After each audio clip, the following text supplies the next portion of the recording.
A tentativa de gravidez é uma fase de muita expectativa, de ansiedade na vida de um casal. Mas afinal, quando começar a se preocupar de fato com esse problema e de buscar ajuda profissional? Quais são as alternativas que existem hoje para investigar e descobrir a infertilidade feminina?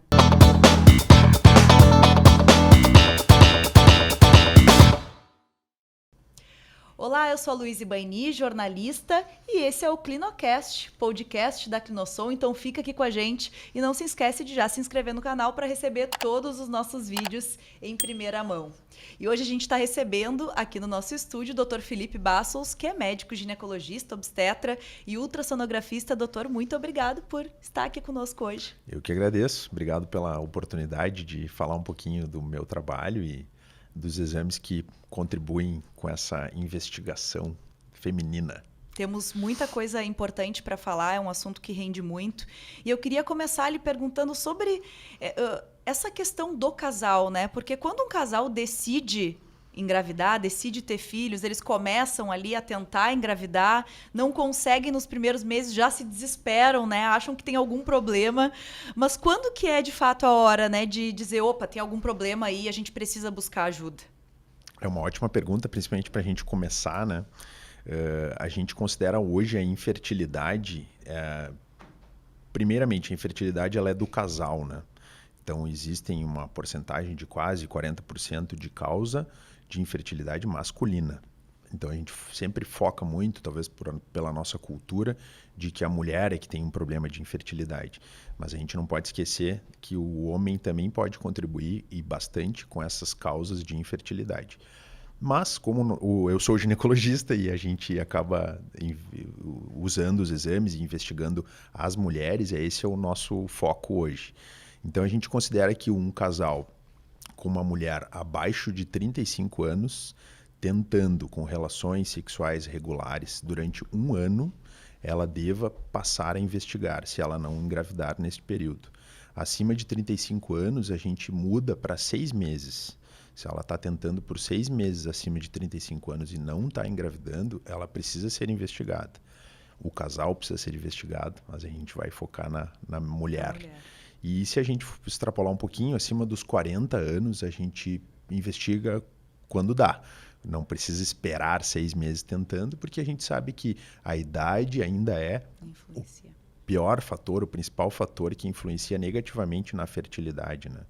E então, o primeiro passo, então, é buscar o ginecologista, marcar uma consulta. Exatamente. O ginecologista é o médico especialista, assim, que é focado no cuidado da mulher e o ginecologista deve orientar esta paciente em busca da investigação mais correta, né? Eu acho que agora, daqui a pouco, nós vamos falar sobre tudo isso, né? Pois é, então vai no ginecologista, conversa, né? Compartilha as suas dores, as suas ansiedades e ali, então, o médico vai dar a orientação. Existem alguns exames, né? Existem alguns exames de sangue também, né? Alguns exames iniciais, mas existem também os exames de imagem, que são grandes aliados na descoberta das causas da infertilidade, né? Queria que o senhor explicasse um pouquinho pra gente, porque é um grande especialista nesse assunto, né? Não, exatamente. Não, os exames de imagem, eles são vários, né, hoje em dia, e acho que é sobre isso que eu tenho propriedade para falar, né? Mas a gente parte do início do exame transvaginal, né, que é a ecografia ou ultrassonografia transvaginal. E o que ele consiste, né? A gente coloca um transdutor, que é o aparelho que transforma a imagem, ele emite um som para um determinado tecido e transforma esse reflexo do som, que é o eco, em uma imagem. Então, a gente faz o exame transvaginal para a identificação do útero, dos ovários, e ao longo do tempo foram se criando novas tecnologias, assim, que a gente tem capacidade também pelo ultrassom de investigar as principais causas de infertilidade feminina, né? Então, eu acho que a gente inclusive apelidou um exame, porque a nomenclatura é muito difícil, né? Acho que a gente pode falar um pouquinho sobre essa nomenclatura para esclarecer para todo mundo, tanto os médicos, quanto as pacientes, quanto todo mundo que está assistindo, que isso traz muita confusão nos nomes, né? Então, A gente acabou apelidando um exame e chamando ele de ultrassonografia com pesquisa de fertilidade, que acaba sendo um nome mais fácil de compreender, né? E, na verdade, são vários exames num só. Exatamente, essa é a ideia, né? A gente sabe que os locais que influenciam na infertilidade feminina, na pelve feminina, eles envolvem não só as causas hormonais, mas as causas anatômicas que a gente está falando hoje, que os exames de imagem detectam, envolvem o útero, e o útero ele pode ser composto ali, a gente pode dividir ele no colo e no corpo do útero, as trompas uterinas, que é de suma importância, que é por onde o óvulo passa, onde o espermatozoide encontra com o óvulo para a geração de um embrião, e os ovários, né? Os ovários é da onde sai o óvulo, né? Então, são órgãos, são partes da pelve feminina que a gente tem uma capacidade muito boa de avaliar pela ultrassonografia. E, além disso, existem doenças prevalentes, que a gente pode também falar um pouquinho, por exemplo, a endometriose, que a gente consegue, com uma acurácia muito boa, detectar através do ultrassom. Então, a ideia desse exame de pesquisa da fertilidade, como tu mesmo disseste, é a gente avaliar as principais causas de infertilidade feminina, olhando o útero, o formato do útero, presença de lesões que possam estar interferindo na implantação do embrião, a permeabilidade das trompas, que a gente faz isso mediante o uso de um contraste ultrassonográfico, os ovários, que a gente vê, por exemplo, a reserva ovariana, que é uma coisa que a idade da mulher influencia muito negativamente, né? E também endometriose, que é uma doença muito prevalente, né? Nas pacientes com infertilidade, se estima que metade delas, pelo menos, vão ter endometriose. Então, se a gente está buscando avaliar a infertilidade, é porque aquela mulher já apresenta algum critério para a gente chamar de infertilidade, e talvez a metade, ou às vezes a maioria delas, vão ter algum sinal de endometriose. Então, acho que dentro de tudo isso já estou falando muito, né? Não, é um bom resumo, uma boa introdução para o nosso início de conversa. O Dr. Felipe separou umas imagens dos exames até para ilustrar e explicar um pouco melhor, porque a gente sabe que é um assunto bem técnico, então também poder enxergar e ver como é que é esse exame ajuda muito a entender melhor esse assunto. E eu queria pedir para colocar aqui na tela, então, essas imagens e para explicar um pouquinho, né, o que a gente consegue ver nesses exames. Eu sei que são vários exames, então, por favor, explica qual que é qual, como que funciona. Ótimo.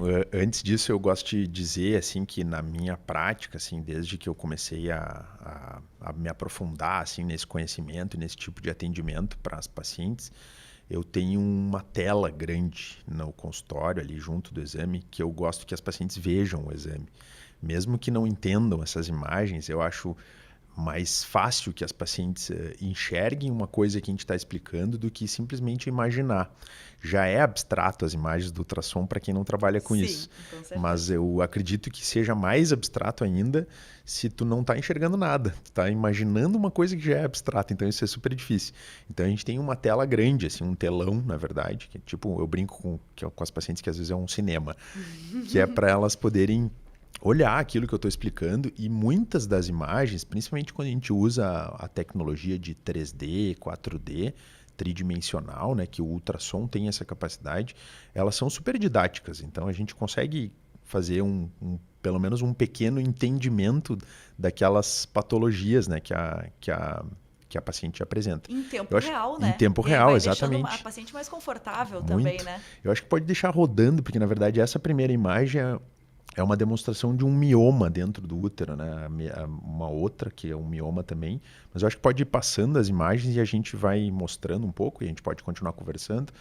Mas eu acho que a ideia, eu posso tentar resumir de novo, eu gostaria de explicar um pouco, para tentar tirar um pouco o medo das pacientes em relação aos exames de imagem ginecológicos, né? E particularmente eu trabalho com ultrassonografia. Então a gente tem que fazer um exame que é por via transvaginal. A via transvaginal é uma via de acesso muito boa para os órgãos femininos.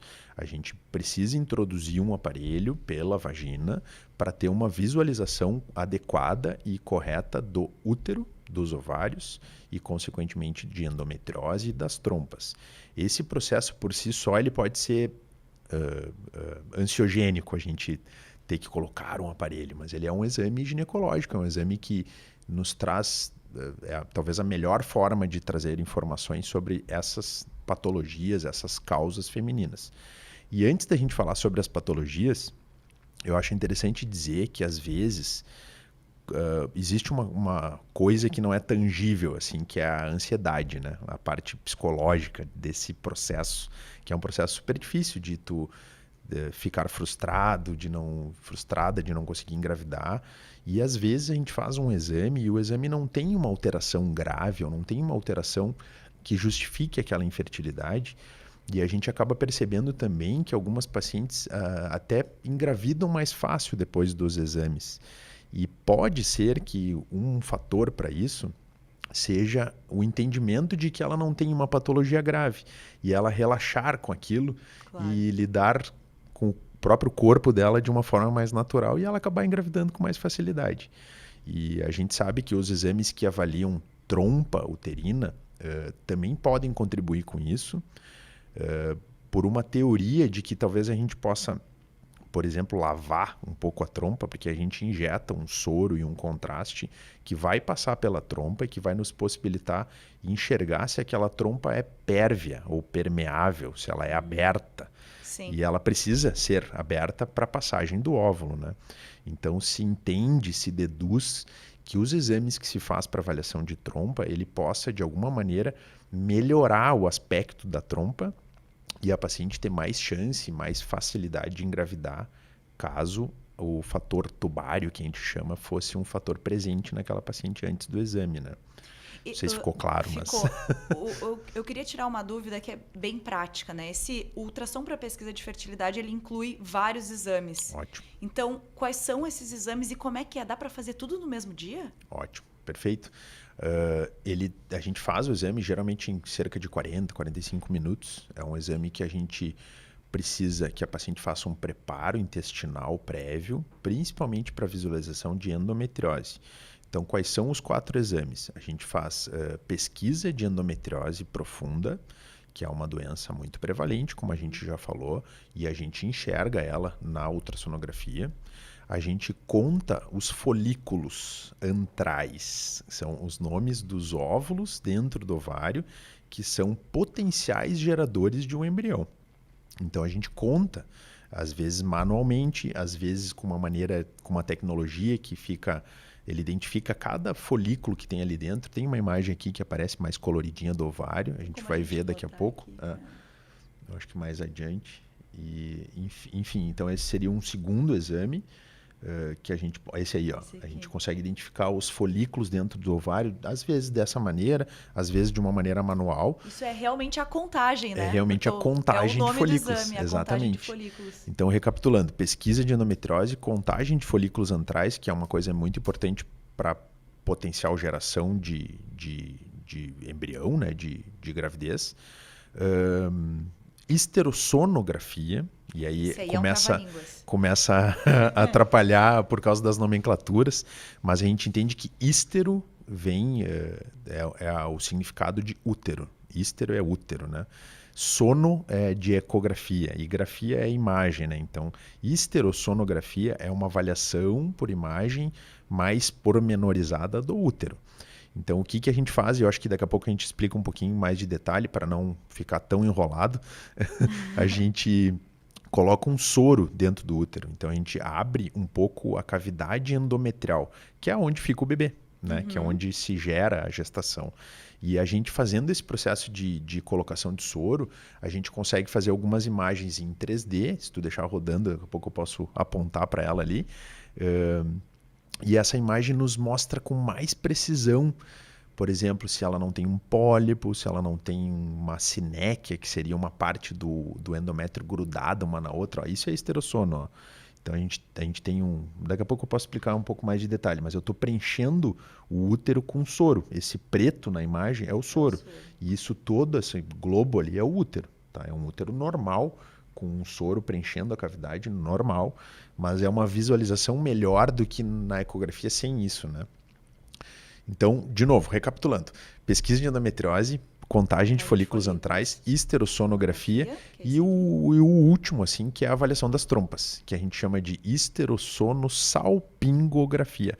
Salpingo é trompa. Então é um Ele nome é específico para isso. que explica a trompa. Eu confesso que eu não sei se é grego, se é difícil. uma origem tem da palavra que, tem um que é apelido salpingo. mais fácil, né? E tem um apelido mais fácil que advém do inglês, né? Que é o Hycosi. Então é uma palavra só de 3 sílabas, então a gente tem um pouco mais de facilidade de falar e é o que a gente tenta no Brasil, assim, a gente tem tentado instituir isso, porque ainda são poucas pessoas que fazem esse exame e em Porto Alegre também, muito poucas pessoas que fazem e eu sou, sem soberba nenhuma, mas eu sou o pioneiro deste exame. Eu comecei a fazer porque eu fui atrás. Já é um exame que se faz há muito tempo na Europa, nos Estados Unidos, com o uso do contraste, e eu quis trazer essa tecnologia e isso para as nossas pacientes também, porque afinal de contas a gente está numa cidade que tem muita tecnologia para várias outras coisas e eu acho que na medicina não pode ser diferente. Com certeza. Então Possibilitar, né? Uma avaliação completa. Exatamente. Então a gente chama o exame que avalia as trompas de Hycosi, mas teoricamente seria histerossonossalpingografia. E isso traz muita confusão até para os médicos, os colegas que estiverem assistindo o nosso podcast. Às vezes eles solicitam exames, por exemplo, histerossonografia. Mas o objetivo deles com aquele exame é olhar as trompas. E não é o que está escrito no nome. Exato. Então isso, com o tempo, eu acabei criando mecanismos e maneiras de que a pessoa que está agendando o exame, a secretária, ela questione a paciente qual o objetivo daquele exame que está sendo solicitado. Então eu consigo corrigir essa falha, digamos trompas, assim. Já direciona para outro exame. Porque daí a gente direciona para outro exame, né? Exatamente. O senhor estava comentando que é um exame relativamente novo, né? Muito realizado fora do país, na Europa, enfim. E quais são as grandes vantagens, né, desse exame em relação à segurança, né, em relação aos outros métodos mais convencionais, que tem um também que é o histerografia? É isso? Histerossalpingografia. E o que porque daí não tem o sono, né? E o que é com raio-x? Como Exatamente. que é o nome? Que é o mais convencional. É esse? Tá. Histerossalpingografia é um exame muito antigo, que se faz há muitos anos, se tem muito conhecimento sobre esse exame, mas ele é um exame que traz muito trauma para as pacientes. A gente pode conversar com várias pacientes que passaram pelo processo de infertilidade, que grande parte das vezes se solicita esse exame porque ele é o exame para avaliar as trompas, né? Ele é uma maneira de avaliar as trompas e é a maneira mais antiga e mais conhecida no mundo para avaliação de trompa. Mas ele é um exame que tem potenciais complicadores assim, e traz muita dor na maioria das pacientes. Então ele é um exame que se injeta um contraste, ele é um contraste diferente do contraste que a gente usa na ultrassonografia, porque na maioria das vezes ele é um contraste iodado. Então os contrastes iodados ele tem um risco maior de alergia. Então existem esse risco que o contraste ultrassonográfico não tem e ele é um exame feito com raio-x. O raio-x a gente sabe que também tem um potencial risco, apesar de ser pequena a dose de raio-x, digamos assim, de radiação, ele existe, né? Que a ultrassonografia não tem, né? Então, vamos lá. Não tem radiação? Não tem radiação. Costuma ter muito menos dor, né? Que eu acho que isso é o principal apelo do exame, né? E o contraste não é iodado. Então, são 3 comparativos que a gente faz com a histerossalpingo e com isso eu não quero de forma alguma tirar o mérito da histerossalpingo do exame, mas eu acredito, não por total conflito de interesses que eu tenha, eu acredito que é um exame do presente, digamos assim, mas seria o exame do futuro, esse exame que a gente faz com um contraste ultrassonográfico. E acaba sendo algo muito mais confortável para a mulher, muito mais confortável, né? Sem dúvida nenhuma. Eu já fiz várias pacientes que já tinham feito no passado a histerossalpingografia, que é com raio-x, e acabaram tendo que repetir por diversos motivos, e repetiram a histerossonossalpingo ou Hycosi comigo, e o exame foi muito menos desconfortável, digamos assim. 2 negativas é ruim, né? Foi muito mais confortável. Tá, Isso faz toda em a relação à diferença na dor, né? experiência, né? Então a gente tem, eu acho que a gente pode até começar a entrar um pouquinho sobre o detalhe da execução do exame, que às vezes Sim, assusta as pacientes, sim. mas eu acho que é interessante saber para tirar fantasias e medos que possam haver. Mas no exame que eu faço, que a gente faz na Clinosson, que é a esterossonosalpingografia ou Raycosi, a gente nunca pinça o útero, o colo do útero. Então, na esterossalpingografia com raio-x, é comum essa prática e é até necessária para o exame a gente usar uma pinça, que é uma pinça que infelizmente pode provocar dor na paciente, Sim, que ela tem o objetivo de tracionar o útero e posicionar o útero de uma maneira melhor para a visualização da do exame. pelve. Na ultrassonografia, a gente tem algumas vantagens assim em relação a esse exame, não só por a gente enxergar o útero, medir com mais qualidade de imagem presença de miomas, de pólipos, olhar os ovários, que o raio-x não mostra, né? No raio-x a gente não consegue ver ovário.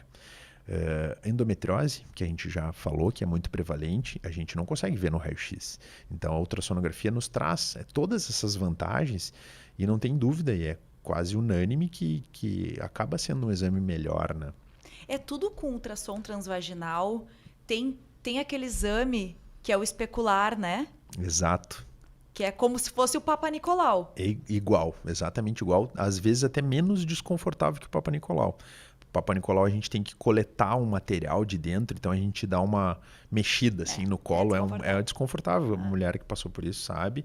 E eu não sei, mas eu entendo porque eu faço, né? Então a gente precisa fazer o especular. Como que eu explico para as pacientes? Eu vou explicar aqui ao vivo. Aqui ao Isso. vivo não, no vídeo. Isso é Mas ótimo. como que eu explico para elas ali durante o exame? Que o exame consiste, então, até para tranquilizar as pacientes. Antes da gente começar o exame, eu sempre converso com a paciente, entendo qual é o objetivo do exame, qual foi o motivo da solicitação. A gente precisa perguntar um pouco do histórico da paciente, então é quase como uma consulta, apesar de parecer pouco, os 45 minutos, a gente consegue fazer tudo isso dentro desse período com uma qualidade muito boa, assim, né? Então eu questiono sempre se a paciente já teve filhos, se já teve aborto, se já teve alguma causa que possa estar interferindo em alguma patologia que eu vou ter que procurar melhor, né? Então é de suma importância esse primeiro contato verbal, a gente conversa, né, no início do exame. E aí eu explico da seguinte maneira: o exame vai ser feito de duas maneiras. Uma primeira maneira vai ser somente uma ecografia transvaginal. Então a gente faz igual a outras, a grande maioria dessas pacientes que vêm para fazer esse exame já fizeram várias ultrassonografias transvaginais. Então elas já sabem como é, né? Então isso facilita um pouco o meu trabalho, mas eu explico que é exatamente igual às outras, mas com um objetivo diferente, que a gente vai procurar endometriose, vai contar os folículos dos ovários, vai olhar o útero melhor, vai fazer imagens que o aparelho me permite, que são imagens em 3D, e isso nos possibilita ter uma visão mais ampla e mais completa dos órgãos femininos pélvicos, né?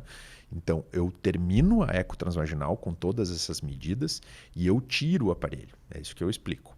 E aí eu digo que a gente vai fazer a segunda parte do exame. E a segunda parte do exame consiste no quê?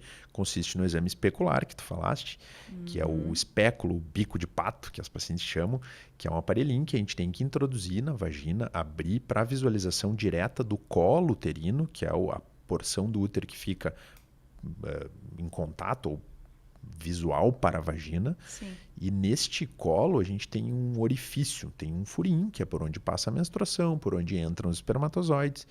E que a gente chama de orifício cervical externo. Então, o cervical vem de colo e externo é porque ele está mais para fora. Então, esse orifício é o lugar, é o caminho que a gente utiliza para a colocação de um catéter. Então, recapitulando, a gente faz um exame especular, limpa o colo, né, com um antisséptico, assim. Então, esse processo de limpar, a gente usa uma gaze embebida, assim, umedecida com antisséptico, geralmente clorexidina aquosa, né, que é um antisséptico tranquilo e seguro para usar em mucosas. Então, a gente limpa para não deixar nenhum resquício de infecção ou de alguma bactéria que possa ter própria da vagina. E através desse orifício que eu estava explicando, a gente coloca um catéter. Isso pode assustar um pouco as pacientes, mas é um catéter muito fino, que ele é de silicone, então ele é... Esse processo, na imensíssima maioria das vezes das pacientes, elas não sentem nada. É super tranquilo, Até assim, porque é né? bem rápido, né? Porque é rápido e é delicado, assim, a gente faz com cuidado isso, né?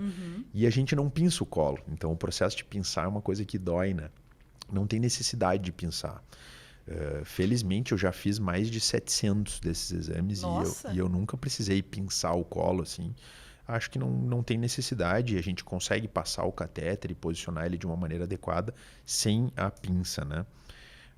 Então, na ponta desse catéter, continuando a explicação, a Vamos gente lá. tem um balão que vem por dentro dele. É um balãozinho bem pequenininho que a gente tem que inflar ele dentro do colo do útero. E por que isso, né? Porque eu preciso que o catéter fique fixo. Ah, sim. Porque no momento que eu colocar soro ou contraste lá dentro, até se tu rodar um pouquinho aparece uma imagem que tem o balonete. A gente chama de balonete, né? O balão ou o balão pequenininho. Então, no momento que eu inflo ele, eu deixo ele fixo no colo do útero e ele não sai para fora no momento que eu estou colocando o soro e o contraste.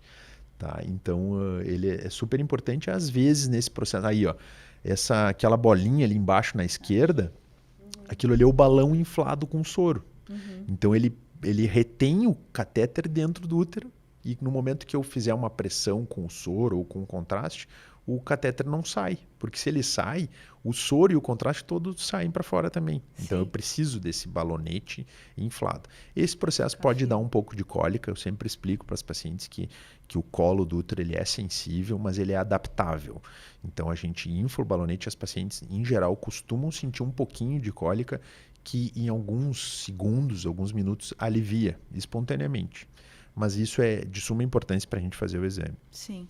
Então, neste segundo processo, segunda etapa do exame, espéculo, limpeza, colocação do catéter, inflar o balonete e através disso a gente começa a passar o soro fisiológico, que é exatamente essa imagem, esse vídeo que está na tela, que é o soro entrando para me possibilitar a visualização adequada da cavidade endometrial, né?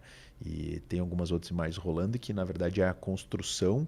Acho que pode deixar nessa aí que eu explico já. Que é a construção da cavidade por dentro. Então a gente faz uma navegação virtual do útero por dentro. Né?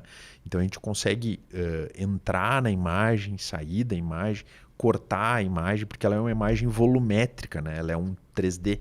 Isso é 3D. É uma Sim. coisa volumétrica do útero. Consegue ver de vários É ângulos. como se a gente tirasse o útero da paciente de dentro dela e olhasse com uma Fantástico. câmera ali dentro. É uma coisa muito legal. Eu sou super encantado com isso, assim. Então a gente consegue ir até o ósteo tubário, que é o caminho que vai levar para a trompa, dos dois lados. A gente consegue entrar e sair. A gente faz reconstruções de imagem que me mostram o volume desse útero. Então é super legal isso. Sem dúvida nenhuma é a parte um pouco divertida do meu trabalho. Com certeza. E aí, por último, na última etapa, a gente usa o contraste. E o que é o contraste? Ele é um contraste que a gente chama de microbolhas de ar. Então, ele nada mais é do que microbolhas de ar. Ele é um gás que ele vem de fábrica, assim, como um pó. Então, a gente constitui ele com um líquido e esse gás fica um gás líquido, digamos assim. Então, é um líquido que dentro dele tem microbolinhas de ar. E o aparelho tem um software, precisa ter um aparelho moderno que tem esse software de reconhecimento, o aparelho de ultrassonografia, estou dizendo, né? Que ele reconhece o agito dessas bolhas de ar, porque o ar é meio que um inimigo do ultrassom, mas que nesse exame ele é muito amigo, né? Porque ele me possibilita esse tipo de imagem que está na tela, que se tu deixar rodando vai dar para entender. E eu até botei uma legenda, então essa parte mais branca do meio é o próprio útero, né? A gente está colocando o contraste por aqui e a gente vê o desenho de cada trompa. Ó. É perfeita a imagem. Então a imagem Tem muitos detalhes. ela é muito didática, né? Porque tu não entende de ultrassom, mas tu entende essa imagem, Sim. né? Então eu acho interessante que as pacientes podem ver isso também durante o exame e isso é uma parte bacana assim do meu trabalho. E então esse ar, o aparelho tem esse software que reconhece somente o ar. Então ele suprime da imagem o útero, o ovário, os órgãos que estão ali que ocupam o espaço na nossa visão e na própria imagem, e ele me mostra só onde está o contraste. Então isso é que é legal, né? É a parte muito bacana. Que na esterossalpingografia com raio-x é um pouco do que acontece, porque é um contraste que no raio-x ele responde bem, ele reflete bem, digamos assim, ele aparece bem. Então, se faz o desenho do útero e das trompas de uma maneira muito boa, sem dúvida nenhuma, na estereossalpingografia do raio-x, mas com todos esses processos que, se a gente compara, a gente percebe que tem mais riscos do que o próprio ultrassom. É uma avaliação bem completa, né? Sem então, dúvida por isso nenhuma. que são vários exames, dá para investigar muita coisa. Sem dúvida. E a partir, então, desses exames, quais são as doenças que é possível detectar, né? Quais são as Perfeito. causas de infertilidade que vocês conseguem descobrir a partir das imagens? Perfeita pergunta. A gente não falou sobre isso, a gente falou só sobre os detalhes do exame. Mas eu acho que a principal delas é a endometriose. Eu vejo muita paciente com infertilidade que a gente descobre endometriose. Muitas vezes são pacientes que já passaram por vários exames e não foi detectado.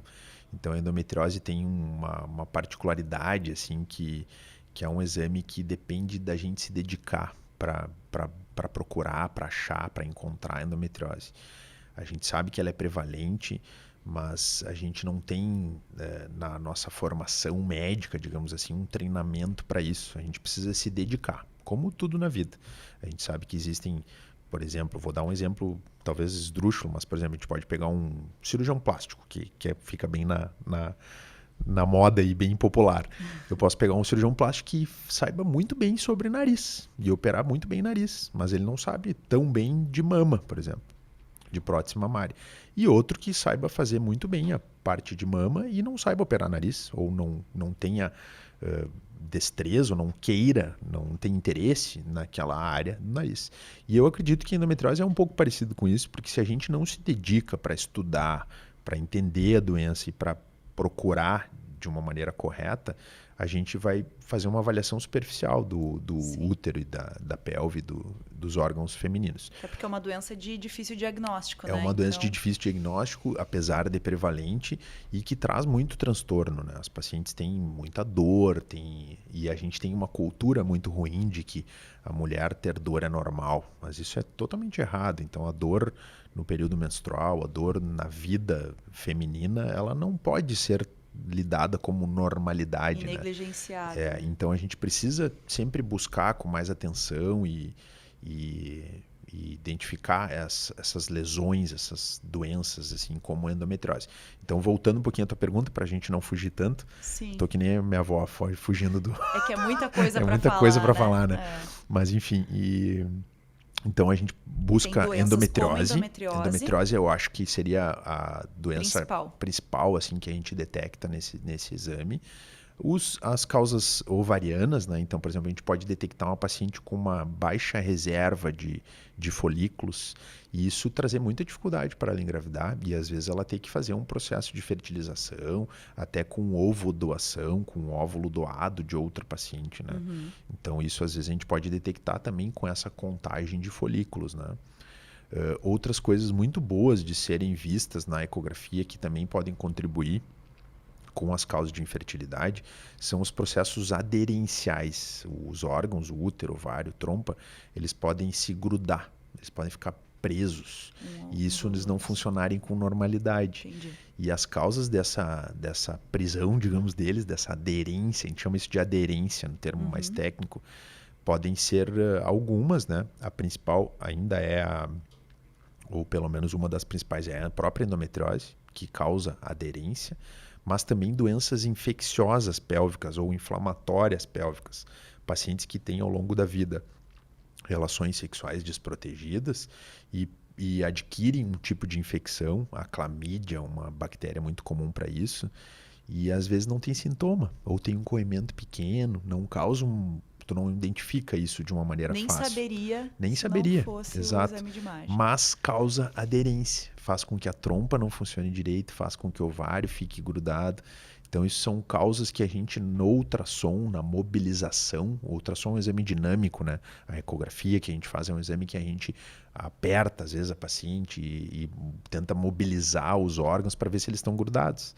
E isso nos traz mais informações do que a gente simplesmente vê com as imagens. E outros processos são os processos que envolvem as outras duas partes, que é a esterosonografia.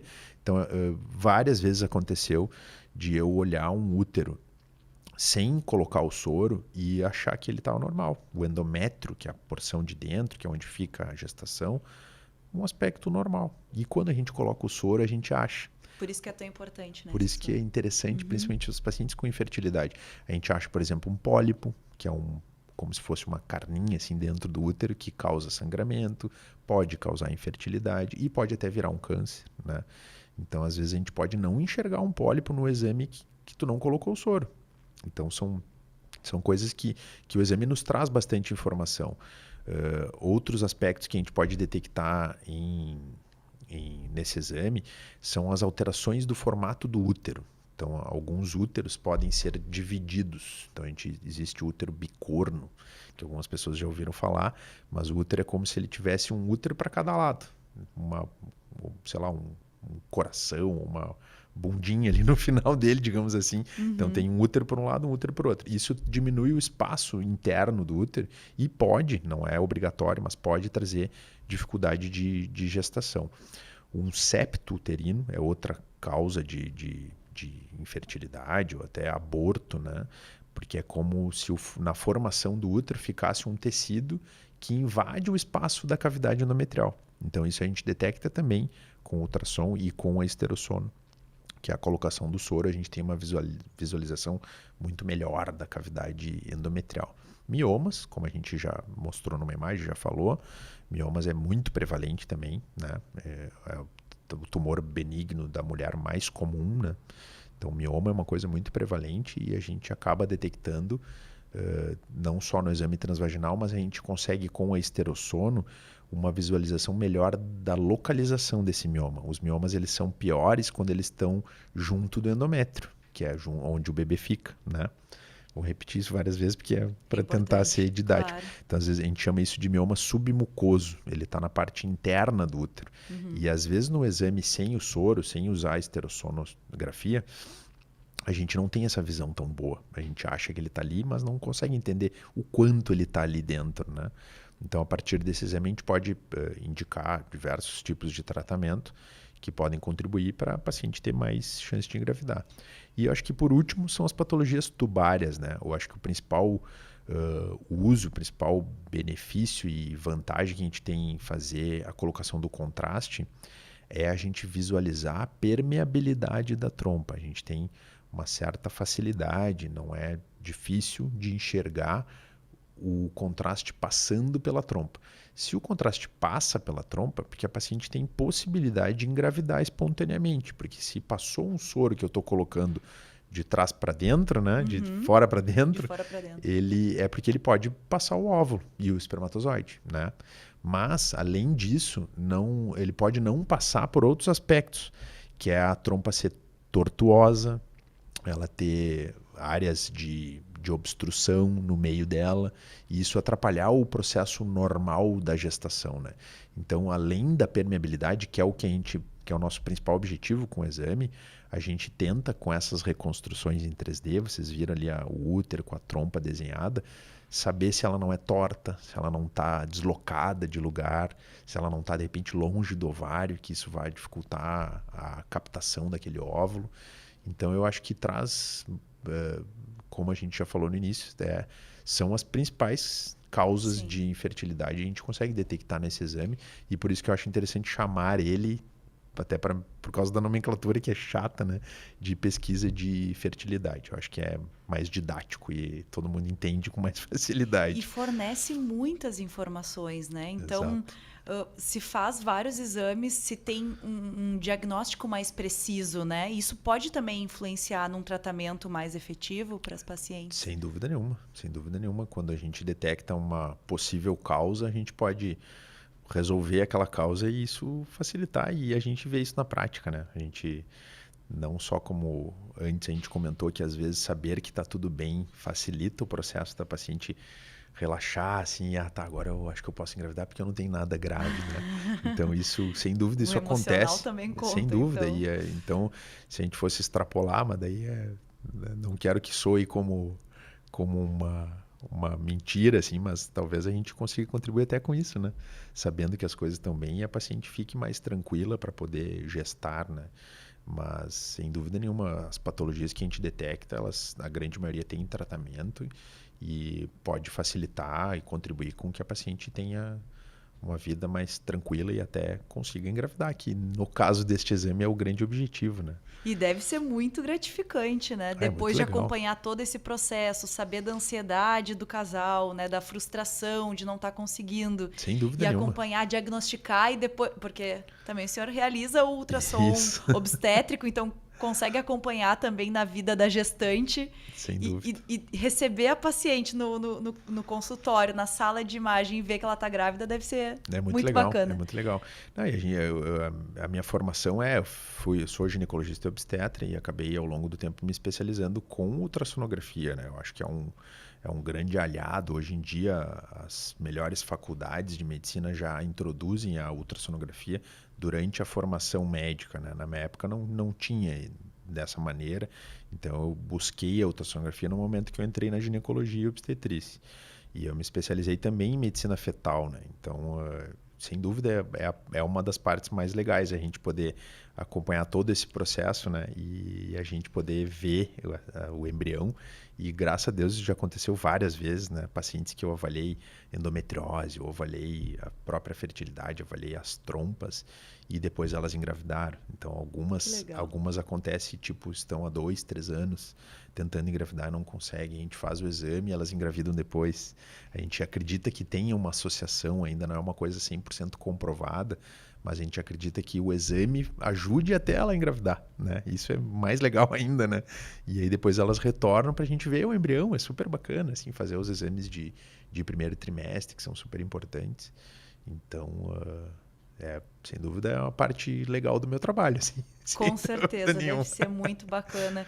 E então até, né, deixar os casais que estão assistindo tranquilos, né? Claro, existe um processo, existem alternativas hoje, esses exames de imagem que fornecem muitas informações. Então, assim, tem que seguir, né, o passo a passo, tem que ir ao ginecologista, mas tem que acreditar, né?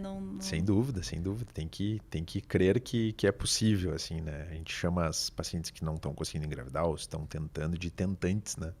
Então existe esse nome, assim, tentantes, e sem dúvida a gente não deve desistir, né, dos nossos sonhos. Agora a mensagem de positividade. Com certeza. E antes da gente encerrar nessa nossa entrevista, o Dr. Maia esteve aqui no episódio anterior e ele nos deu um spoiler de que vai sair um centro de endometriose na Clinossom.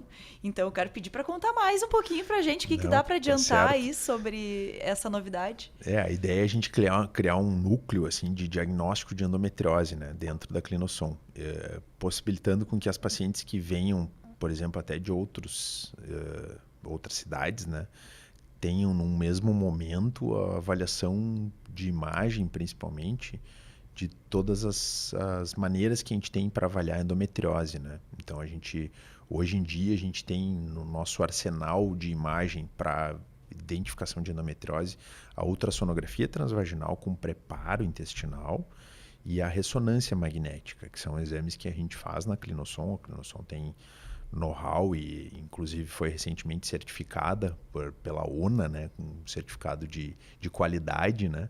E é uma das poucas e talvez primeiras clínicas que têm essa certificação. Então a gente consegue através disso fazer esses dois grandes exames que são os aliados principais no diagnóstico da endometriose. Isso a ideia com este núcleo é proporcionar e facilitar o acesso às pacientes que têm dor, infertilidade, buscar tudo no mesmo momento, no mesmo tempo, e a gente realizar toda essa avaliação. Então, realmente é um spoiler, a gente está construindo isso, mas eu acho que é um futuro, assim, que já não é futuro. A gente já faz isso, a gente quer organizar isso de uma maneira mais adequada para mais pacientes terem esse acesso e ajudar todo mundo neste quesito. É uma grande novidade, vai proporcionar um conforto, né, uma assistência completa para essa paciente que está em busca do diagnóstico, né? Então, exatamente, que é muito prevalente, né? Que a gente, infelizmente, ainda no mundo todo, a gente demora muito para fazer diagnóstico disso, né? Sim. Se estima que leva cerca de 8 anos para uma paciente descobrir que ela tem endometriose no mundo todo. E a gente sabe que no Brasil a gente é muito bom na parte de ultrassonografia, tanto que vários médicos brasileiros são referências mundiais para o diagnóstico disso, e a gente tem uma casuística muito grande e a gente quer diminuir esse tempo. Não pode mais os pacientes levarem 8 anos para descobrir que tem uma patologia que é tratável, que é administrável, digamos assim, e que possa melhorar muito assim a questão de dor, de infertilidade. E trazer mais qualidade de vida, né? Mais qualidade de vida, sem Perfeito. dúvida nenhuma. Dr. Felipe Bassos, muito obrigada por ter vindo aqui hoje, trazer essas informações valiosas, né? Compartilhar o seu conhecimento com essas mulheres e casais que estão enfrentando esse processo, tentando engravidar. Eu que agradeço, muito obrigado. Foi bem legal o bate-papo, que a gente possa fazer outros e falar um pouco de tudo que a gente faz assim na nossa prática. Muito obrigado, Luiz, pelo convite, pela entrevista. Foi muito bacana. Agradeço também a vocês que acompanharam com a gente aqui até o final e continuem então acompanhando as nossas entrevistas. Tem muito bate-papo de qualidade sobre saúde e não se esqueçam de se inscrever no canal para acompanhar todos os vídeos em primeira mão, tá certo? Um abraço e até a próxima. Tchau, tchau.